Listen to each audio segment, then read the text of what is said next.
Okay, so this panel and the earlier talks have been very comprehensive because we've heard a lot of different models whereby academic discoveries can be taken to the market. In the morning, I brought a perspective from someone who thinks about big pharma and someone who has not so much skin in the game, similar to what David presented. We're more like trying to facilitate the whole process, but we have people here who really have a lot of skin in the game. They have launched companies on the basis of academic discoveries. We heard stories that are more like contract research organizations or like service providers, such as the story with the zebrafish. And then we also heard about this idea of repurposing compounds that other people have developed. So there are many ways to crack this problem. We've heard some of them. And I will ask the first question, and we'll go through each member of the panel. And after that, I would much prefer that the audience asks questions. So the question is, considering that you all have come into the problem of translating academic discoveries from different perspectives, what is the aspect that you have found to be most challenging trying to do this? Is it the quality of the science? Is it the money? Is it the relationship with the different stakeholders? What is the one thing that you say, God, I wish that wasn't so hard? David, do you want to get it rolling? So I think for us, looking at the Dementia Consortium and other initiatives we've put together, the hardest thing is to create the common purpose between the delivery of fundamental science and what pharma needs. And the way we've come through that is to be an independent body. We don't have an axe to grind with academia. We don't have an axe to grind with pharma. All we're interested in is getting new therapies to patients. And therefore we can behave, and other organizations like MRCT can behave as a trusted intermediary to identify that common purpose and bring multiple parties together. I think that's to overcome that challenge has been incredibly fruitful. Antonio? I think if you asked me that question a few years ago, I would say that one of the main problems was that we were speaking different languages, so that there was like this misalignment was up to the level of talking to each other between people in academia and people in pharma. Now I think we have no other option but to understand ourselves, so that now we all know that we need to collaborate for different reasons.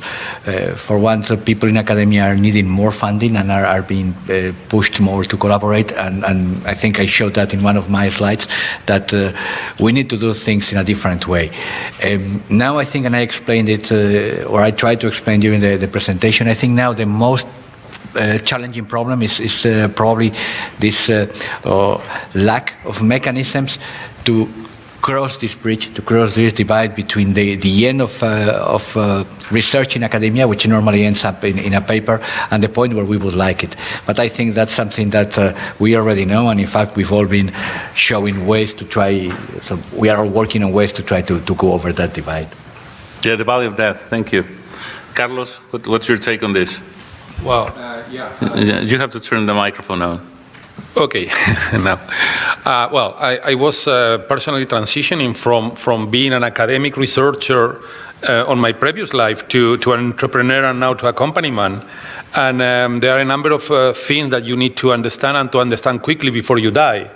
And you were mentioning some of them, and they reflect on how the different or the misalignment or the basic misalignment that they are in between the two worlds. So the first one is that as a scientist, you are always fascinated by plenty of questions, and they are always lovely and interesting intellectual questions to be solved.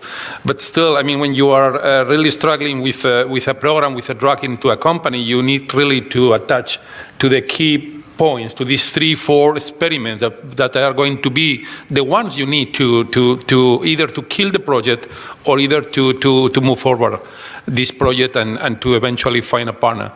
And the second part is that well, you need to have a personal view or aligning the different stakeholders. So when you set up a company or when you make a transition between an academy an academic scientist to a accompaniment.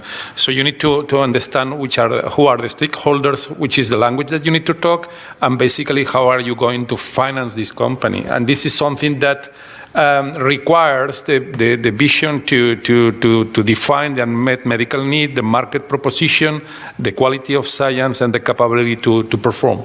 So this is basically my personal reflection about that. So when you said, well, I wish that wouldn't have been so hard. Yes. Yeah, that's pretty. So it's very simple then to solve this problem. Eh? Oh yeah. And your comment about the science at the beginning reminds me of something that we used to say back at the journal when we rejected a paper and people were very upset. Somebody told us once, nobody likes being told that their child is ugly. All right, so here's a little bit of the same. Nobody likes being told that their target is really no good. Yeah.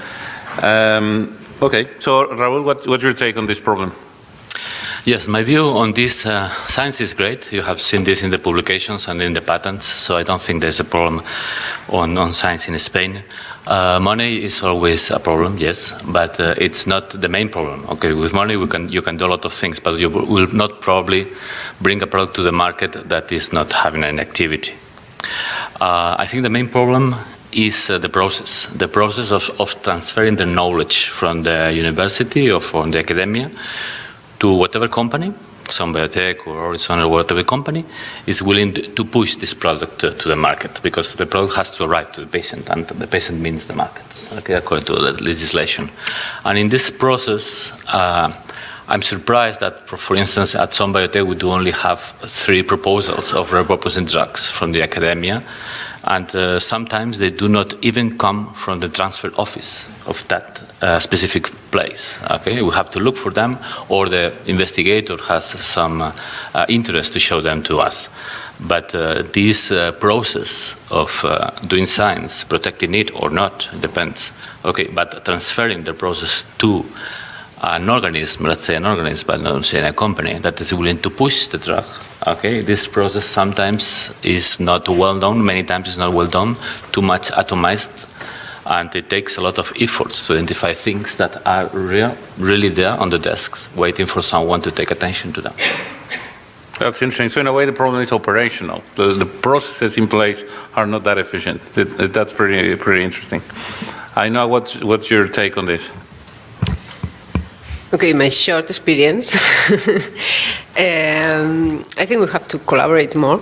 I think academic world see us as see the private company as enemies, or they are not non-profit. So I think this idea should be changed. Okay, and Javier. Well, me like Carlos, I am coming also from the academia, and we are here in the dark side of the moon, probably, no? And money, of course, is always a problem in a company, in a biotech company, or in a startup, or when the company is in the Death of Valley. This is a really problem. But probably the key point in this business is to good management.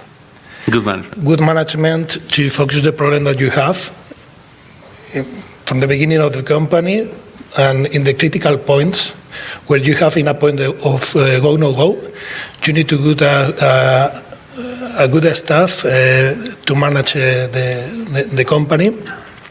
And I feel that this is very difficult here in Spain, because there are not many people that have worked in both sides of the moon. And probably this is the big problem that the companies in Spain have, from my viewpoint. Yeah. Over lunch we were talking about this a little bit, and I'm going to say that from everything we've heard, the correct answer is management, actually. That's the correct answer, the main problem. About money, I will say one thing that struck me the other day. I went to this panel, they invited me, and I was in a different panel, but I sat through this other panel that was just before mine. And the title of the panel, it was a partnering conference, and the title of the panel was Flying with Angels, right? And it was about how is it that you get an angel investor, which is a rich guy, to invest in your science, right? They wanted to give some advice. And one of the angel investors, a very rich guy, said something that to me was very striking. He had launched like 30, 40 companies, right? So he had a lot of experience, and that's why he gets credibility. He said, you know what, the problem at this point is not really the money, because to me, biotechnology is actually a low risk, low reward kind of investment. We tend to think about it as a high risk, high reward, because if you get a drug to the market, it's quite great. But the reality is that with $3 million, I could start 3 or 4 biotech companies, whereas with $3 million, now I can only start 1 information technologies company, because now the programmers are so expensive and the development costs are so high that I prefer to invest in biotech and pay 3 small companies, and one of them may survive. To me, that was pretty unexpected. And from somebody who thinks about this often and burns money on this, is something we're thinking about. Anyway, so with that, why don't we open this for discussion from the crowd? I would like to hear people's points of view. I don't know if we have microphones or somebody who can help us. Oh yeah, you please. So we have a question here, right there. Yeah, please go ahead. Hello. Yeah, I just want to have contribute to this discussion with one point that is related to repurposing. So probably Raúl can help me with this. You know, to me, coming from academia, the main problem that I have is the difference in priorities. My priority is to the proof of concept and to cure, and the priority of the company many times it is to cure and to get money. And I think this is a big difference, and I will show you this with repurposing. I've been working with a company to repurpose a drug that they are using for a different thing, and we went through all the preclinical studies, and by the time that we have to jump into the clinical studies, which should be easier because of the repurposing nature of the drug, they didn't want to do it. And the reason is that they are making about $1 billion every year working with this compound in their specific disease, and they don't want to put that investment at risk. So how can we get around this problem with repurposing?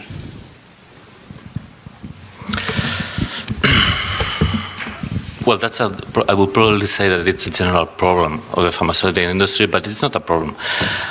A company has to look for money, because if it does not earn money, it cannot survive. And not even you at the academia, if you don't have money to pay your collaborators, you're not going to survive. So money is always a driver. It's always a driver. And without money, you cannot put a drug in the market. But what you can do if the drug is working and is useful is to publish the data. And the physicians will do whatever they can do with the drug. Okay? The data is public. And if the product as a purpose drug is available in the market, then they may or may not use it for a new indication if there is enough data. Okay, so it's a free and community use of the drug. Okay, but you're right. Many companies, if they realize that the amount of money to put at risk for the development of the drug is high, they are not willing to do that. Yes, because they compete the products on that, you know, and that's true. But I think it's not a problem. Thanks to that, they put a lot of money in the development of drugs, and there is the market. Even in many cases, they failed. You know, for instance, Carlos is running a company with 1 candidate right now, starting phase 2 next year, and probably he has invested millions of euros. I'm not sure if he's going to say, but millions of euros. Okay, and this is at risk of some investors that probably can lose everything. So they had the right to say, I'm not going to put any more money. They had the right because they take a risk, you know. You know, and one of the things that your company has been very smart about, seeing your slides, is the fact that when you're repurposing, you're focusing on rare diseases, and the development costs for rare diseases are much lower than cardiovascular disease, for example. Yes. If you were to try to repurpose something for heart failure, very good luck with that, right? Who's going to pay for the late stage development? You wouldn't be able to raise enough money. Whereas for rare diseases, that's where this can be successful. So I commend you for that. Well, good decision.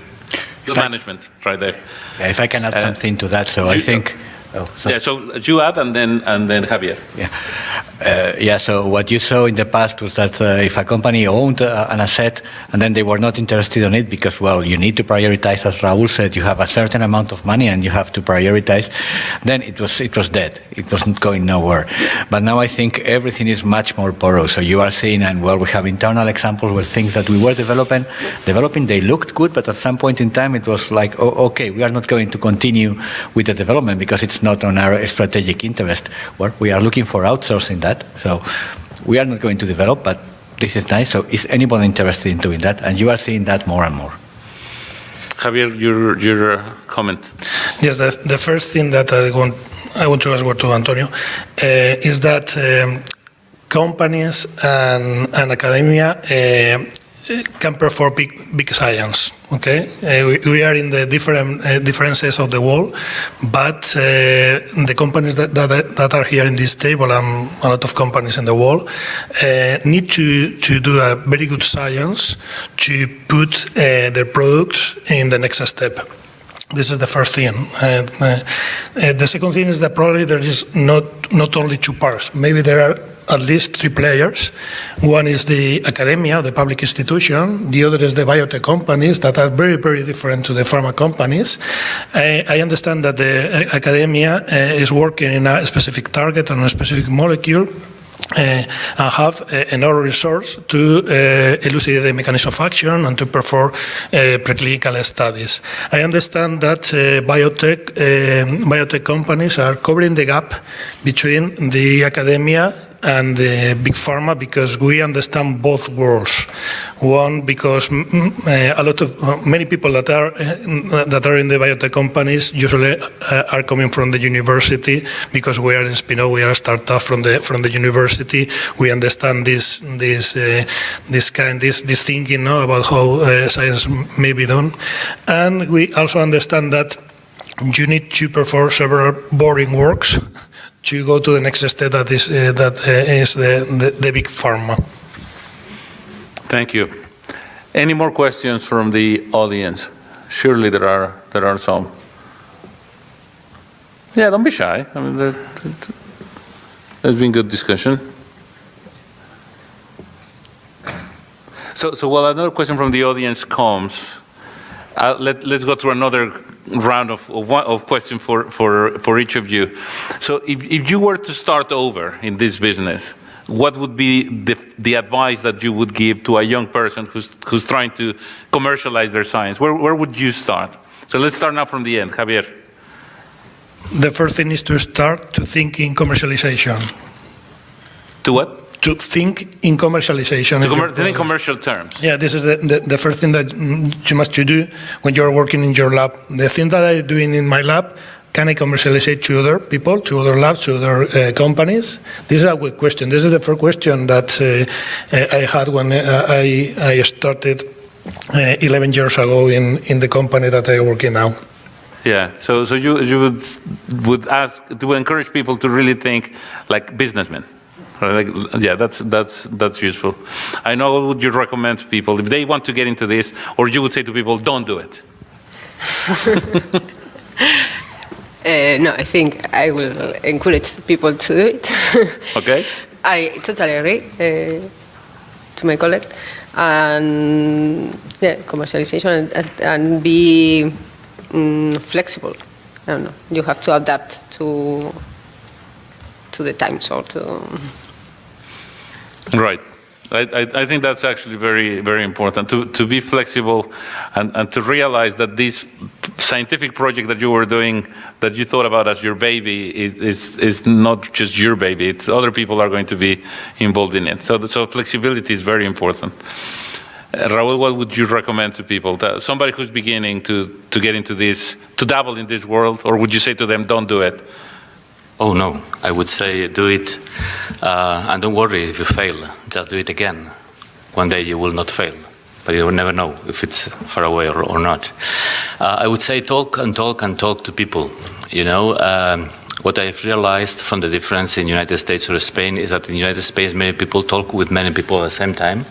So they have the opportunity to exchange their ideas and what they are doing with others. And in Spain, we're a little bit more shy. Okay, for me, it's very surprising if you are in the United States in a table just having lunch, and then an investor arrives and says, "I have $10 million to invest in a company. Who is going to tell me the history?" I have never seen this here before.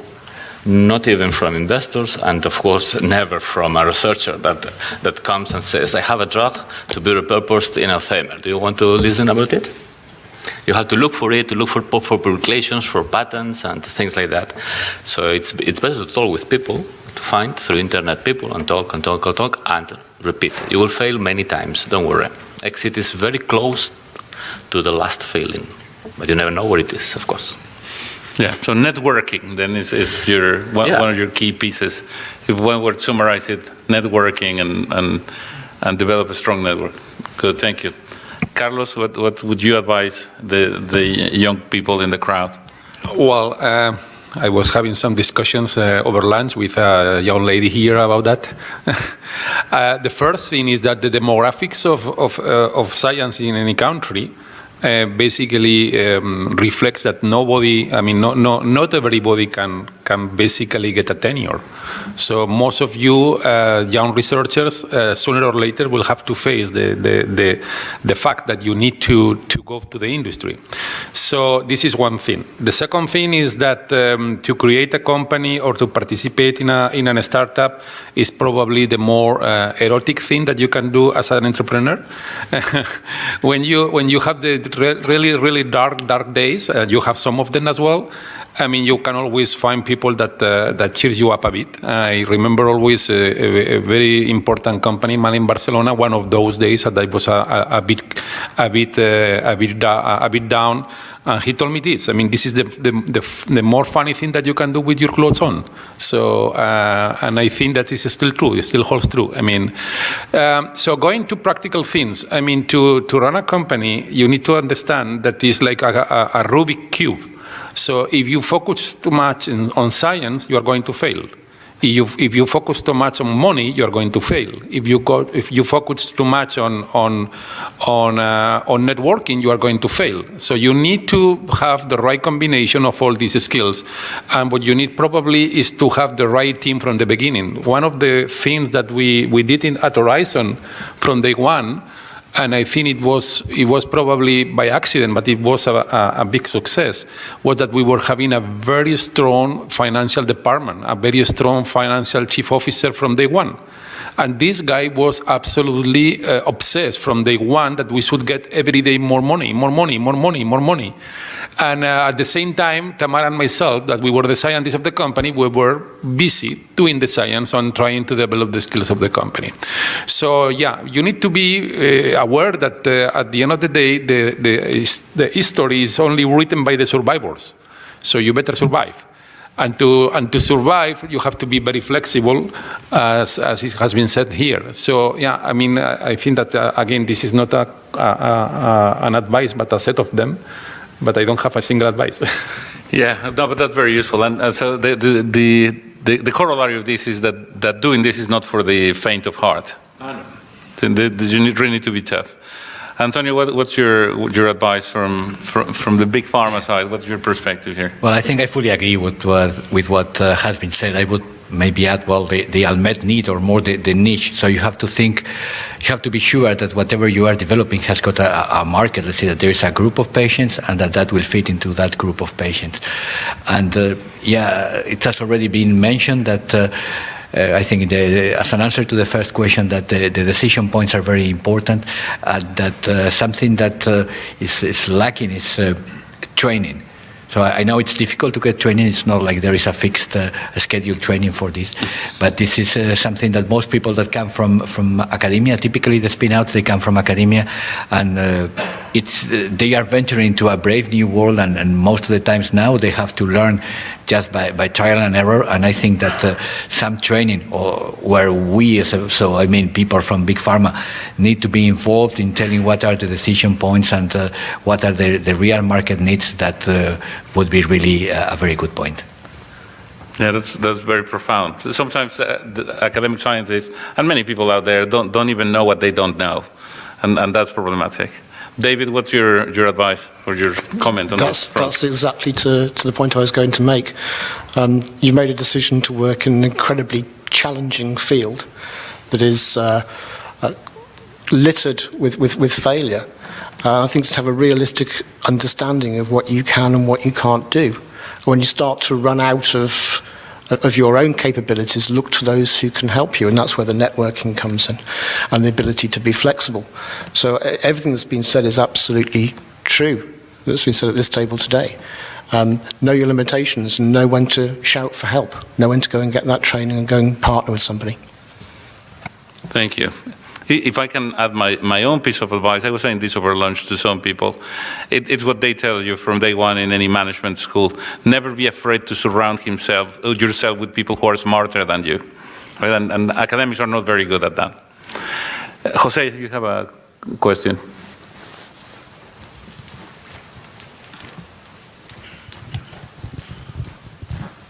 Yeah, maybe this is more for Raúl, but anyone could answer, is concerning the repurposing. As a basic scientist, I'm completely ignorant on how is the model of business if it's a compound that is very old and maybe it's cheap and is already prescribed for other conditions, and you have now to invest on to prove the efficacy in a new, and that's going to be expensive. So what's then when it comes to the market for a new application, how is the business model there? You have to increase the price of something that is already cheap for a different condition. It's something that I don't really understand how is the model there. Yes, in repurposing drugs, the risk is more the commercial risk than the technical risk. Okay, if you are using the same range of posologies that have been approved, you know that it's safe in humans, or at least you know the safety profile. Okay, you know the quality because it's manufactured according to GMPs and final product and so on, and it has been approved. You only have to demonstrate efficacy, which is a technical risk. But the main risk of this kind of products is the commercial risk. Once they are in the market as old products, another companies can make a generic for the primary indication. If you have a patent of use on the new indication, you can avoid that, but not the primary indication probably because it's of patent and there are generics and the price may be low. Okay. Sometimes you have to develop a new formulation. For instance, the product for TTR amyloidosis, the half-life is very short, 2 hours and a half, and it cannot stabilize the protein in 24 hours. So we have developed a new formulation, a slower release, 24 hours, release of the drug in blood, to guarantee a 24 hours administration and efficacy of the drug. So you have a new formulation and you can protect this new formulation, and as it is very different to the product as it is in the market, okay, you cannot switch or use of label the drug as it is. Other times, as I said before, the product for Huntington disease is only in Japan and Korea, so it's not in Europe, neither in the United States. So as it is not available in the market, you cannot use it. You may import it from Japan, okay, but that's very difficult to do. So in this case, you can avoid this use of the drug because it is in the market. Pricing is also a very important thing, okay, as there is a reference price for that product. You are not expected to obtain a very high price on a new repurposed drugs, but that depends on the drug. In orphan indications, that's different. Okay, the reference compound we have for amyloidosis tafamidis is 140,000 euros per patient year. So we're assuming in our business model that even selling at 5 or 6 times less than that, okay, a drug equal in efficacy will make good numbers for any company. So it depends on every drug, and that's the first thing you have to look from the beginning. That's difficult for scientists, I understand. I have been in the pharmaceutical industry for more than 25 years before starting at SOM Biotech, but you have to look at the market and say, this compound will make a difference in the market in terms of business or not. If not, and you are not willing to develop it, just publish it, and maybe someone can do something in the future. And then as a corollary, when it is not going to be a good business, is there any public initiative to try to launch that, because it's going to be a social benefit and not really it's going to be economic benefit for the society in the long run? Yes, but in terms... Is there any precedent for any application. Or I'm thinking, for instance, with lithium. For some time was considered that maybe it might be useful for Alzheimer's. And there were some small clinical trials, but the big pharma, if I understood it right, they were never interested in running those clinical trials. But maybe at some point, some public organization might consider repurposing when there is good indication, although not business, not pharmaceutical business behind that. Is there any case of this launched by a public initiative? Mm-hmm. Yes, but in terms of the public initiative, that must be encouraged for these drugs that the industry is not willing to launch. Okay, you have to have the product approved, launched, and someone has to manufacture and distribute it. So at the end of the day, there must be a company under the product, because if not, the public helps and initiatives will help. Okay. To the approval point, but not to the distribution point of the drug. That there is not, as far as I know, any public organism in charge of these drugs that are not, I would say, useful for the big pharmaceutical industries. Yeah, well, the NIH has a little bit of that, and maybe you, David, want to comment on what you guys have been doing at the MRCT, because part of what you've done, I mean, that's how I met you, I think, through the repurposing initiative that you guys have. Maybe you want to talk about it for 2 minutes. So there's a number of things going on. Within MRCT, we have an initiative called NeuroMap. MAP stands for Medicines Acceleration Program, which basically looks inside pharmaceutical companies for molecules that have been deprioritized. And where we believe that by spending a certain amount of money on these, we could reinvigorate that pharma company to put the molecule back into their portfolio. And we fund that through charities and foundations across Europe and the US. But to your point, one that comes to mind is a different model around social investment bonds, which have been used in the States to help rehabilitate offenders, prisoners. And it's paid for through philanthropic donation up front, but it is repaid back to those philanthropists and back into the business through the savings, in this case, that will be made to a healthcare provider. So you can imagine, therefore, a big lump of cash coming in at the beginning. Once you're successful, you then have the savings that pay back that investment rather than a profit-based model. And that's something we can certainly look at for generic drugs. And there's a guy called Bruce Bloom from the US who is now operating in the UK, pulling on the National Health Service as a single-payer entity to be able to test those scenarios out. Terrific, thank you very much. That's it's good that you had an opportunity to mention that. It's a very good initiative, and again, the NIH has something that along the same lines. So there are a few public initiatives. Any other questions? Yeah, you can do it. So is it time for coffee? Yeah. It's almost time for coffee. So that we have a little bit more time for coffee, let me finish by asking you a final question to each of you. Why don't you, in 30 seconds, summarize what would be the take-home message that you would want these people to take with them in the context of what we've been talking about? If you wanted one thing for this crowd to remember, what is your bottom line here? So, David, did you want to start? I think there's 3 messages in my one message. Quality science that's reproducible, making sure we've done experiments enough time to give future partners confidence in your work. Don't be afraid to partner with people and partner early, so that you either surround yourself with capabilities and knowledge you don't have, or you bring challenge to your understanding. And the last one is go out and make friends, network. For any of you in here who are just starting out in your career and you don't give at least 20 business cards away over these 3 days, perhaps you should think of doing so. Excellent. Antonio, your 30-second bottom line.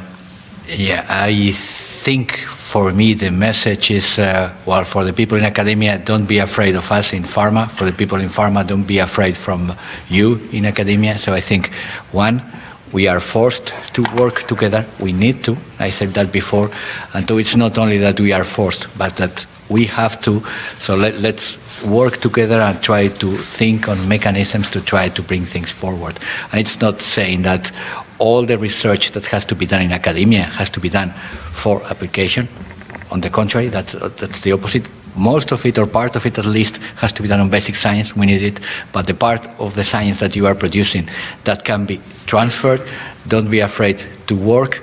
And the same to us, don't be afraid to work with you and try to make constructs and try to make that happen. Mm-hmm. Carlos?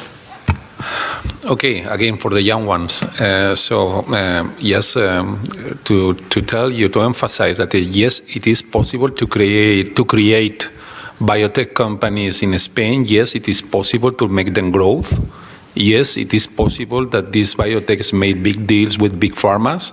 Yes, it is possible that these biotechs go public and they become more solid. So the fate is not written in stone, is what you want to make. And if you have a good idea and you have the energy and the commitment, you can do, and you can do the same way that is being done in Belgium, in the Netherlands, in UK. So just to cheer you up, I mean, this is possible, it's possible. Yes, may I use my time to ask a question to the audience? Could you raise your hands, those of you that are thinking or willing to establish a company, a biotech or a startup or whatever? Only if you are thinking on doing it. One. Okay, there's one there. No more than one? Another person over there, okay. Yeah, don't Okay. be shy. I mean, you don't have to. Yes, you don't have to. You have the aspiration You don't of have doing to. it. You may be willing to do that, but you don't have to. Only one? Two. Okay, so my two. Okay, so my 30 seconds is go for it. Okay. Go for it. Ainhoa? Yeah, I don't know. I think you don't be afraid, and get closer to the companies to see how they work and try. Yeah, it's very useful. Understand how the other half lives. It's very important. Well, when I was working in the academia, I feel that I was so far from the patients. Working in a biotech company, in a pharma company, my feeling is that I am closer to the patients, and maybe this is the end of the research, not to go to the patient to solve problems, to create drugs and to solve diseases. The other point that may be interesting is that the companies are creating a lot of jobs, unspecialized jobs, and R&D. We are creating jobs for PhDs, and this is very important for our country. That we need to increase this value to create other different kind of work different to the tourists, for example, and maybe the biotech companies, the pharma companies can cover this gap that we need in this country. Yeah, that's very important. The job. I'm an enemy of that, but it's true that job creation and getting experience, right? So people learn different things, different skills. Very important. Very good. My own 30-second pitch, if I may 30-second bottom line, is you cannot be half pregnant. Right, you're either pregnant or you're not, and the same thing is with commercializing science. You either do it and do it right, or don't do it. Right, but to be half pregnant and like, well, maybe I want to do it, but I don't know, that is just not going to work. You're either pregnant or you're not. That's my 30-second pitch. With that, why don't you join me in thanking the panel for their contribution with a round of applause.